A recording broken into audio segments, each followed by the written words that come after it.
the constitutionality of a section of a regulation of the Births and Deaths Registration Act to the extent that they unfairly discriminate on the basis of gender.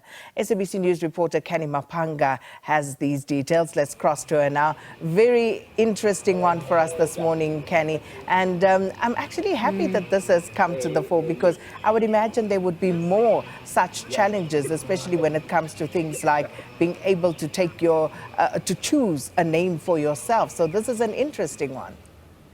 Indeed. Good morning to you, Sakina, and to the viewers at home. As a young democracy, of course, there is legislation that still needs to be remedied in South Africa to correct those defects in order for it to meet the constitutional demands of the day. Of course, this is quite an interesting matter, because we are dealing with the right to equality and the right to dignity. What we have today is we have 4 applicants that are challenging the Births and Deaths Registration Act, and so far as it doesn't allow a woman the right to have her spouse assume her surname, whether it is taking on the surname or adding it to the existing surname, that is the double barrel. Alternatively, it does not allow the male spouse to take on the surname of their wife. What we're dealing with here is 4 applicants. It's 2 married couples, that is Yana Jordan and Henry van der Merwe, as well as Jess Donnelly, as well as her husband, Mr. Bornman.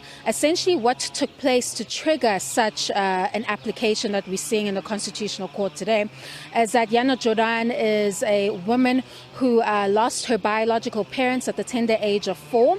Of course, she has a connection to the surname that belongs to her late parents and wanted to preserve and honor their legacy by keeping that surname. Together with her husband, they decided that her maiden name, which is what we understand it to be in legal terms, would be the family surname. However, when the couple turned to the Department of Home Affairs, the system did not allow the husband to assume the surname of Jordan as the family name. In addition to that, their child also carries the surname van der Merwe, because the system would not allow that change. The second couple also experienced a similar challenge, and that the Jess Donnelly is an only child and wanted to maintain her surname to carry the name further and to carry that quote-unquote legacy for her family. Her husband then wanted to add her surname to his existing surname that he has legally, so it would be Bornman Donnelly. However, when they turned to the Department of Home Affairs,